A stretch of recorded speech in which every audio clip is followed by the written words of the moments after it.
Good afternoon and welcome to the Senate Committee on Labor and Technology. It is Wednesday, April 5th at 3:00 p.m. We are in conference room 224. I'm Sharon Moriwaki, chair of the committee. With me is Vice Chair Senator Chris Lee, and we hope to have more members coming shortly. Before proceeding with the hearing, I'd like to make a few housekeeping announcements. This hearing is being streamed live on YouTube. You can find links to viewing options for all Senate meetings on the live and on-demand video page of the legislature's website. In the unlikely event that we encounter major technical difficulties during the hearing and must end it abruptly, we'll reconvene to discuss any outstanding business on Monday, April 10th at 3:00 p.m. in this conference room 224 and via video conference. If there's technical glitches during your turn on to testify on Zoom, we may have to move to the next person, but written testimony is available on the legislature's website. The time slot for this hearing is 90 minutes, and we hope to accommodate everyone during this time. Today's hearing will be considering nominees to the Enhanced 911 Board and the Hoisting Machine Operators Advisory Board. First, the Enhanced 911 Board. We will receive testimony followed by a statement by the nominee and questions by the committee members. The first up is GM 545, submitting for consideration and confirmation to the Enhanced 911 Board, gubernatorial nominee Greg Okamoto, representing the Maui Public Safety Answering Point for the term to expire June 30th, 2024. First, we have written testimony from the Hawai'i high-intensity drug trafficking area in support. Victor Ramos, an individual in opposition, and Davelyn Rocadio, individual in support. Is there anyone here or on Zoom to testify on this nominee? Do we have Greg Okamoto present on Zoom? Aloha, Greg. Yeah, Vice Chair. Would you like to proceed with your statement? I just want to say, just thank you again. It's an honor just to be nominated and give an opportunity to even be considered. I've been in law enforcement for 26 years. My entire life, I've been raised with the idea of public service. I think being able to get an opportunity to serve on this board is just another way of more of a far-reaching impact on critical services such as 911. Throughout my career, I've served on various committees and boards, both locally and statewide. I bring this up because they're related in the sense of setting policy and managing of grant funds. So I have some background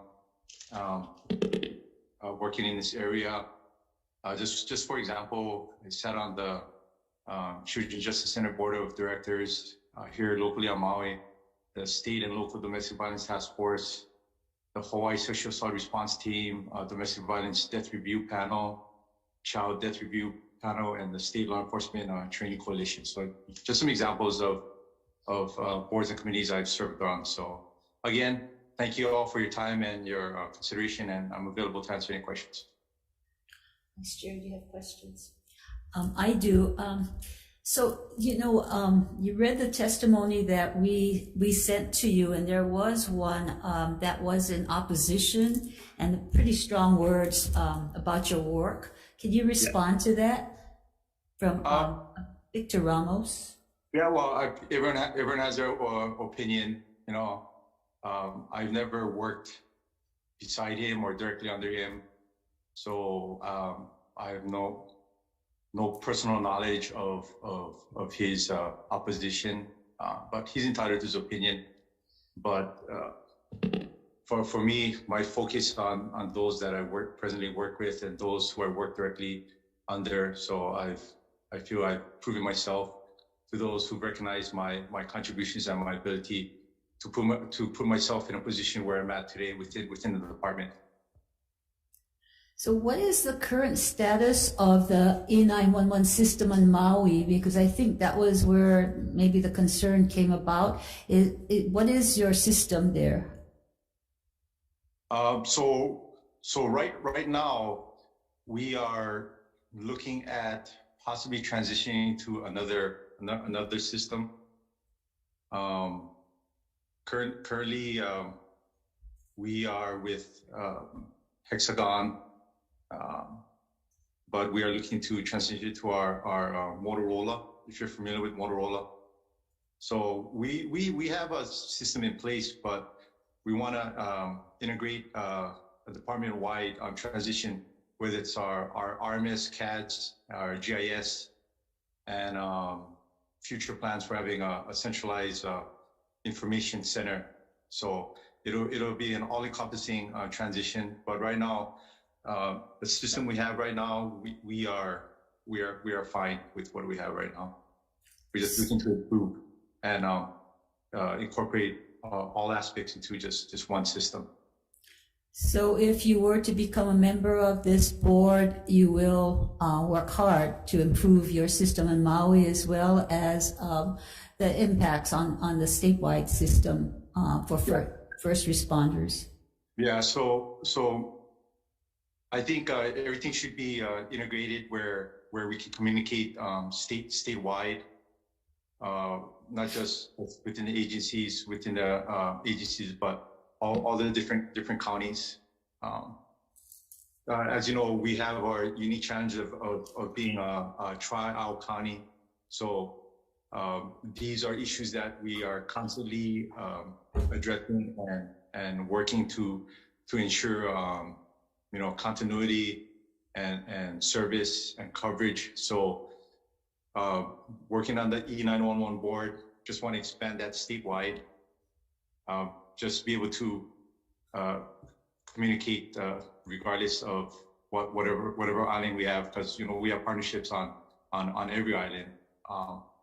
Big Island, we actually, because of geographic location, we actually have towers over there where we bounce our signal off of too. So we can always switch over between the islands as far as the system too. But yes, like anything else, technology is constantly changing. So we're not.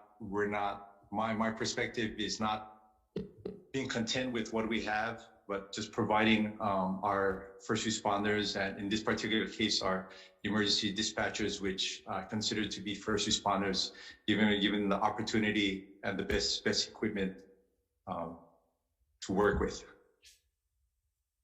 Okay, and so you just cover Maui Island, yeah? So Molokai and Lanai are separate jurisdiction.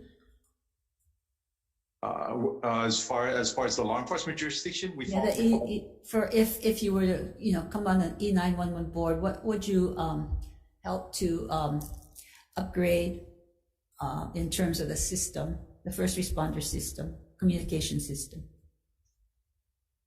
You cover Maui Island. Yes, Maui Island, and then someone else would be designated the Molokai and Lanai. However, we're a centralized system where we can dispatch from Maui to all the other two islands too. So we're just one system that's integrated. Okay, thank you. Yeah. Okay, we will move on. Thank you, Mr. Okamoto. The next is GM 546. Nominee Keola Tom, I guess this is the Molokai PSAP for a term to expire June 30, 2023. We have the high intensity drug trafficking area in support, Victor Ramos in support, and Dave Lynn Racadio in support. Is Mr. Tom present? Keola, Tom? Oh, aloha. Would you like to give us a statement of your interest and in being on the E911 board? Oh, thank you. Aloha. Can you hear? Yes, we can. Okay, right on. Again, thank you for having me. It's an honor to be nominated for this position. Um, you gotta bear with me. This is my first time being nominated for a board, so everything's pretty new with me.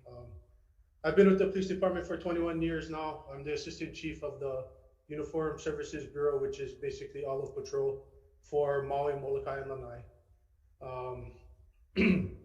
I've worked in various areas within the department: Vice, the Special Response Team, Wailuku Patrol, Hana Patrol, Molokai Patrol, Quality Assurance, Internal Affairs. I've been responsible for budgets, procurement process, writing, changing policies, and if I'm chosen to be on the board, I'm just going to do my best as I can to make sure that everything is done the right way, and make sure that our dispatchers and our public get the best services that we can. And so, Mr. Tom, you also cover the Molokai and Lanai. Yes. In your jurisdiction. So if you were to be appointed to the board, you would cover the services to the two islands. Yes. So the services are our dispatch centers. We have one dispatch center in Molokai, and then the main one on Maui.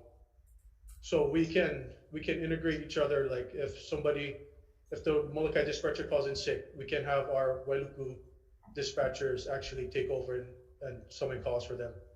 And Lanai's dispatch from the outer islands. They don't have a dispatch center. So there's no dispatch on Lanai. How do you cover Lanai? From Maui or Molokai. Okay. Your term ends June 30.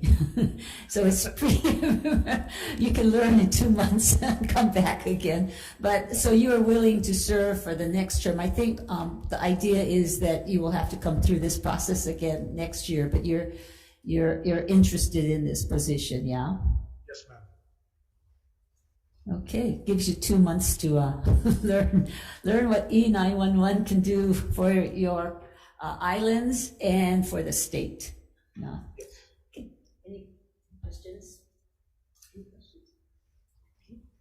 Okay, thank you very much. We will move on now to GM 547.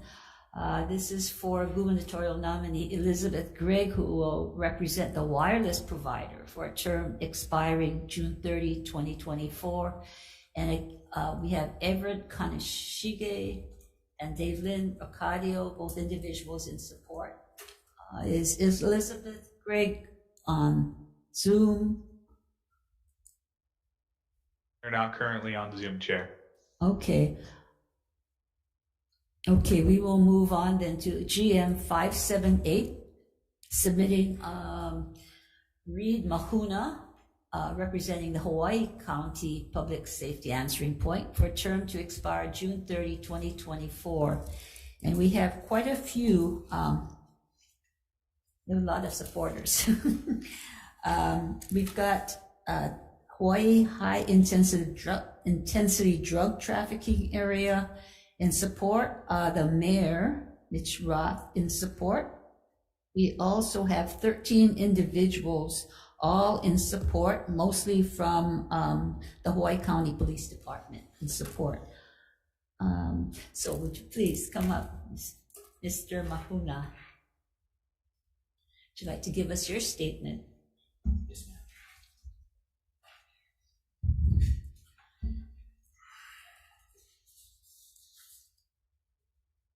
Good afternoon, Chair Moriwaki, Vice Chair Lee.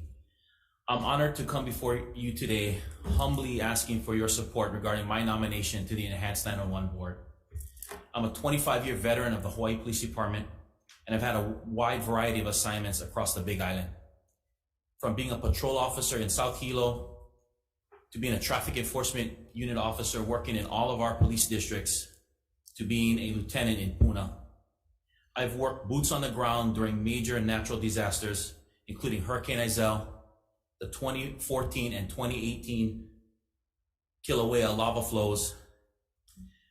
Most recently, I was the Hawaii Police Department's primary representative in the Emergency Operations Center during the 2022 Mauna Loa eruption. I know firsthand what it's like to depend on a dispatcher to provide you with potentially life-saving information. And I know how important it is for our community to be able to communicate effectively with our first responders in a time of crisis. I'm a Hilo boy. I grew up in Honolulu. I'm a proud graduate of St. Joseph High School and Hawai'i Community College. I'm married to my wife, Mapuana, who is a public school teacher, and I have 2 children, Marianne and Connor. I have deep roots in the Big Island community, and it continues to be the honor of my life to serve them. If confirmed to the Enhanced 911 Board, my goals are to work to improve the efficiency at which the community can communicate with first responders through our public safety answering points. I believe this is best accomplished by moving towards next generation 911 services. This goal, I believe, is shared by the Enhanced 911 Board as a whole, and I look forward to contributing to that process. In closing, I believe that I will learn much on the Enhanced 911 Board. I will bring practical knowledge and experience from the perspective of a first responder, while always being cognizant of our most important mission, which is to keep our community safe. I can promise that I will work tirelessly to ensure that I never let down those that have supported and put their confidence in me. Thank you. Thank you. Could you elaborate, because Big Island is the biggest island. Sure. So how do you see the PSAP operating? You're enhancing the system. What is missing, or what are the challenges that you see? So the Big Island, we face challenges when it comes to recruiting, whether it be police officers or whether it be dispatchers. So what's most important for us is if we can develop a way to have the information flow more efficiently. So currently we have a police dispatch, which is located in Hilo, and we have a fire dispatch also located in Hilo. We are currently through the construction phases of a joint 911 operations center. So both now the fire dispatch and police dispatch will be co-located. When I talk about, next generation 911 services, some of the things that it can bring to the table, for example, is currently we have text to 911. Okay, that's 160 characters. It's just plain text. But next generation 911 services, what that'll do is that'll allow us to have multimedia information that pass through to our dispatchers. So we're talking about photographs of the scene. We're talking about audio clips. Those types of things can help our dispatchers be able to dispatch officers and get the information out onto the field more efficiently. And that's just one aspect of next generation 911 services. And it's a big undertaking. And I believe that the 911 Board is certainly wanting to move into those services, but it's a long process. So the next generation mode now is when you say it's a long process, yes. What is involved versus the E911 that we have now? Because the protocol of next generation services is different. So next generation services, it uses a different technology than we currently use. Now, while it's true that I am not an expert in next generation 911 services, the system that we use now, it will require upgrades, and that's where the E911 Board comes in. That's where the funding from our 911 fund comes into play, is to support and provide funding for those upgrades. So when you go on this board, then when you talk to your counterparts, I guess there's like 12 other members. Yes. To encourage that you move to the next generation. Right. So that is one of your goals. That is one of my goals. And I believe that that's the goal of the 911 Board as a whole, because that is a nationwide goal, is to move into these next generation 911 services. The other issue that keeps on coming up is the dispatchers, and they're clerical now, and moving them to being more emergency workers. Mm-hmm. Have you seen the impact of that in terms of your dispatchers? So our dispatchers they have been moved into a new class of service. They are no longer just dispatchers. But the big issue is whether or not they should be considered first responders, right? That's what the dispatchers want. My position is that they should be. My position is that these dispatchers are in fact the lifeline of not only our officers out on the field, but the community as a whole. So just generally briefly, what do they do different than what their position is classed as? I guess they're like clerical right now. Right. So like everything, like even being a police officer, for example, as time has moved on, they have been given more and more responsibilities. Okay? When a dispatcher was, first doing that job, we're talking about writing down a call for service and dispatching it to a police officer. Right now, they have computer-aided dispatch. They are the amount of work that they do and is completely different from what it was when they were first classified as clerical staff. Okay, any questions? Thank you very much, and thank you for coming from the Big Island. Thank you so much. Thank you. Okay, we are going to move on to next group of nominees is the Hoisting Machine Operators Advisory Board. And first up is GM 596, John Milbauer Jr., for a term to expire June 30th, 2026. We have Jade Butai, or David, you're representing Department of Labor and Industrial Relations.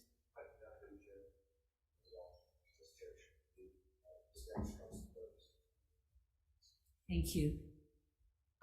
John Milbauer, aloha. Yes, ma'am. Yes, ma'am. Please share with us your statement as to why you should be on this board. Right now, I'm a member of the Safety Standards Committee, ASME B30. I'm also a chair on the subcommittee for B30.24, which are the container cranes like Matson and Peiche use, the big gantry cranes at the harbor. And I'm the chair for ASME B30.8, which is a floating crane, floating derricks and floating cranes, that standard. I've been on this group for maybe 15 years now, which is, I think, a good segue into the Hoisting Machine Operators Advisory Board for the state, where we're looking at safe operation of cranes. And with the HMOAB, it's primarily ensuring that all the operators are licensed and certified for the particular cranes in the state of Hawaii. And that's an interest to me. I'd like to see all crane operators to be certified in the state of Hawaii by the HMOAB. But right now, it's only the construction cranes. So I have a kind of I won't say an agenda, but I would like to see by the end of my term that if we can see all mobile cranes operating in the state of Hawaii to have licensed operators approved by and through the HMOAB. That's pretty much why I would like to stay on the board. So do you, offhand, I know that you're doing not certification, but you're very familiar with the hoisting, hoisting cranes or mobile and tower cranes. Do you know how extensive it is? I mean, do we have a number of cranes that we don't cover and what that might be in terms of workload? I don't know the numbers, ma'am, specifically, but I know there are groups out there that are not construction. The way the state law is written is mobile cranes and tower cranes are required to have Hawaii state certification. So they going through the board, we ensure that the operators know what they're doing, basically, or have a license from an ANSI accredited agency. Anything outside of construction, which would be the general industry, perhaps tree trimming companies, landscape companies, maybe even the telecommunication companies that are using cranes. If they're not doing construction work, there's no state requirement that they need to be certified by the state of Hawaii to operate those cranes. So as far as numbers, I'm not exactly sure. So what is involved in the certification of the machine operators? Is it, I know I see you say there's a test, but do you look at the equipment as well, or just the test on the individual? We're talking about operators now, not the cranes themselves. Yeah. So the Hoisting Machine Operators Advisory Board, they're just involved with the crane operators. Okay, and the way the certification is done in the state now is the operators need to get a license from an ANSI accredited agency, which could be the CCCO. At one time it was a company called CIC. Whoever goes out and does the training on the specific cranes, which includes written tests for these operators. Once they pass their tests, they come to our board, show us their license that they have, then they need to provide us a fiscal, and then we do a background check. And that's pretty much what the state does right now. Okay, thank you. Okay, we'll move on then. Thank you. We'll move on to GM 597 for Hoisting Machine Operators Advisory Board. Jacob Ryan Price for term to expire June 30th, 2024. Department of Labor.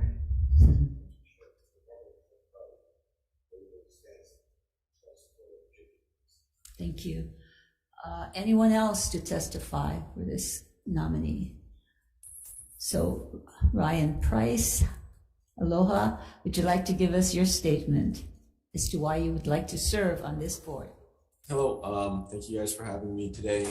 Right now I work as a health, safety, and environmental supervisor for a construction company, a general contractor. And similar to John's, you know, we have similar interests and passions and ideas for the Hoisting and Machine Operators Advisory Board for our entire state.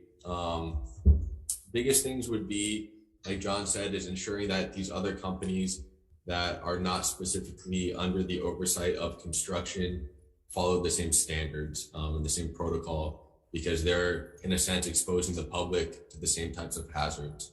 So we want to see all operators hoisting from, you know, lifting devices on the back of a pickup truck or a utility truck, or electrical contractors utilizing the same standards that are, I guess, united across the state, not only for tower cranes or mobile cranes, but from that top down, we want it to be a standard.